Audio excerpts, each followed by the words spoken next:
Fumi set of brushes. They have it's called a needle point to the bristles, and this is a palette that I got off of Amazon, travel palette. Nice thing is, it folds up. In the description box, I'll put the link. Not affiliated, so I don't get a commission or anything like that. But, you know, I'm finding it nice to use. I haven't tried popping these wells out yet, so I don't know if that's even possible. They might be glued down in there. I'll let you know when I do that. This palette up yesterday, so I'm not used to where everything is just yet, so I'm just getting going on it. But these are all colors that I love to use. So this one here is Dragon's Blood, and this Dragon's Blood is from the Steve Mitchell's Marablu set. That was something he designed with them. Now this is Daniel Smith's Aussie Red Gold. It's my favorite. And then we come down here and we've got Shire Gray. We've got that Shire Gray is from Schminke. And Indigo, this is from Steve Smith's palette from Marablu, as well as the Hooker's Greens from Marablu. This is A. Gallo's Carmine. And then these here, these four down here are Shire colors from Schminke.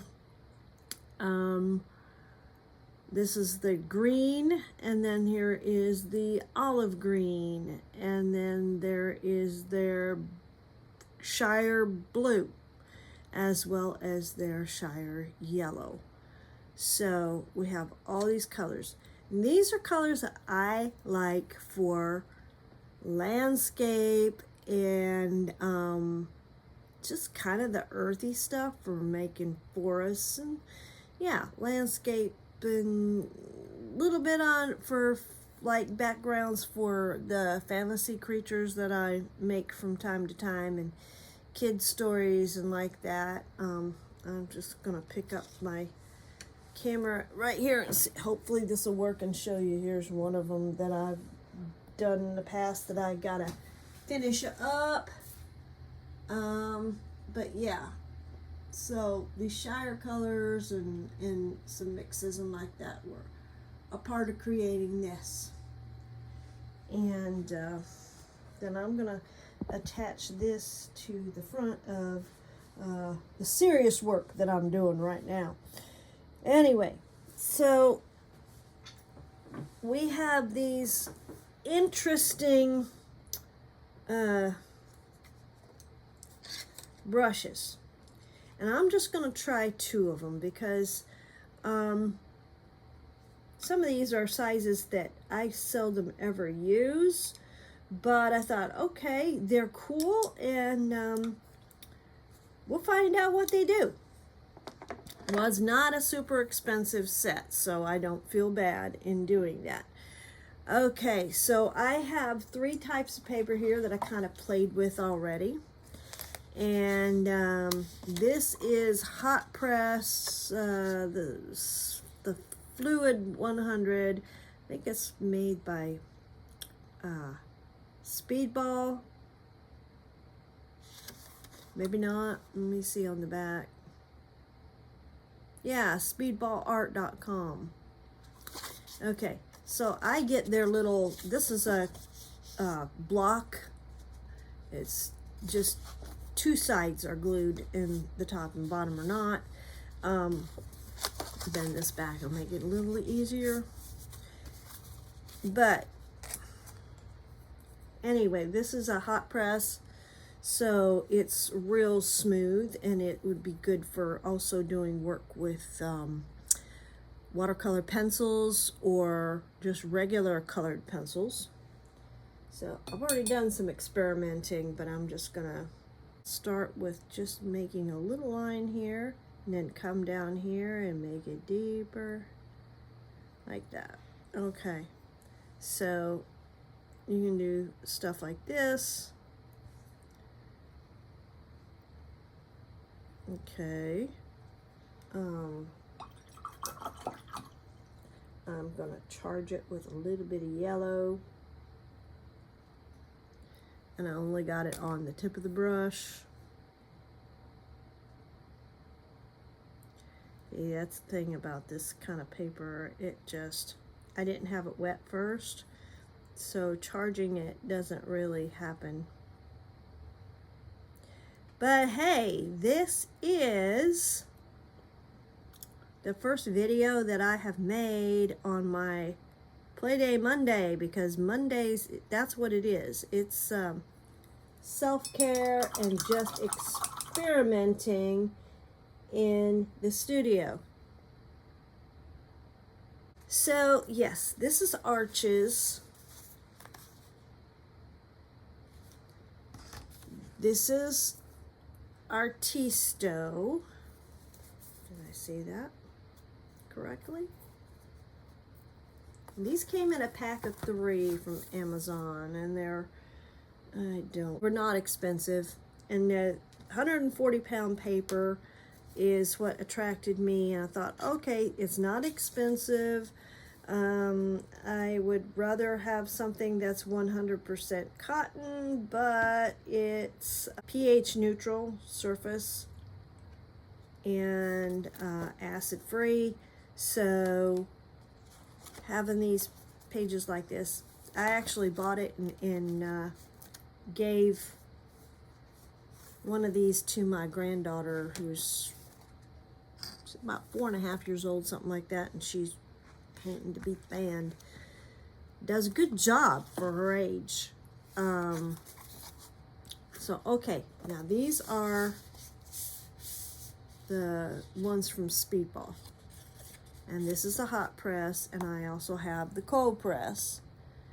And so anyway, the Artisto, sorry, I will definitely be using in the future to mess around on things, to see what things look like, and, like, you know, the different surfaces: cold press, hot press, rough press. That's, you know, like play. Do I want to do anything more with it? The nice thing about the Fluid 100 is that it is 100% cotton, and it does have on each side here, it's glued down, and you can pull it off using a palette knife from one end. Just pop it off, or your fingernail. And for more serious stuff,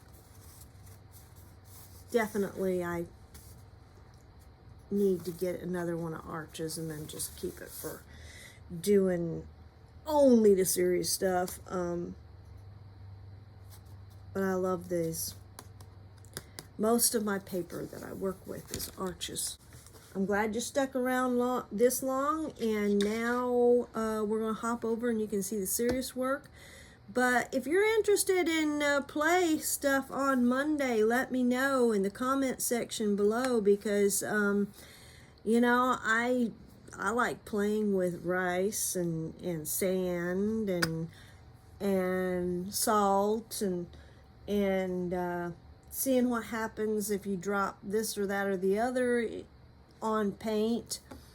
And I don't always work completely with watercolor. Sometimes I do ink, colored ink.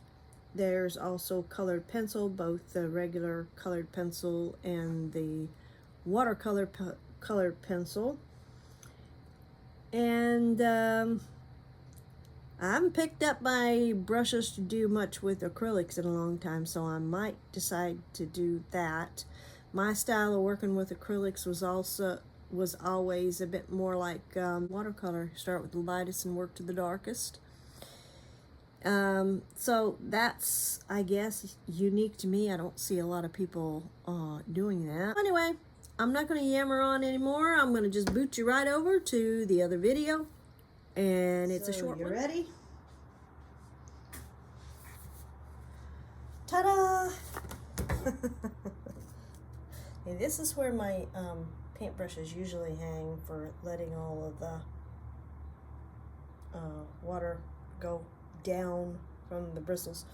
Okay, so this is a reconstruction of a painting that my mother did. She did it in tempera, not egg tempera, just regular tempera, you know, ground up powder like kids play with in school. And back in her day, it was a pretty cool thing to mess with. And I have more to do on this, but I scanned the original in here and be able to make it bigger and see where, like, here's where the tempera was flaking off, you know, because this painting was done in like the 1950s, 1960s. Okay, so here's the scan of the whole picture. Granted, the whole picture is like 16 by 20 or something like that, bigger, much bigger size. So I scanned it while I was visiting my niece who has this painting, because she would like to have, you know, something done that would preserve it. So I sprayed it with Grumbacher fixative so that it won't flake off anymore. And it had been put in a frame by somebody, glass over it, which is fine, but you need to have a mat board in between the glass and the artwork on, like tempera, because the glass is susceptible to humidity more. So if you lift it off of the tempera, it's good, it's better for the life of the painting. So anyway, I am working on this to give her another picture, and also she wanted some of my artwork. So here we are, and we're working on this. And so anyway, good luck with everything in y'all's lives, and I'm gonna shut this down and get busy. So have a wonderful day. Later.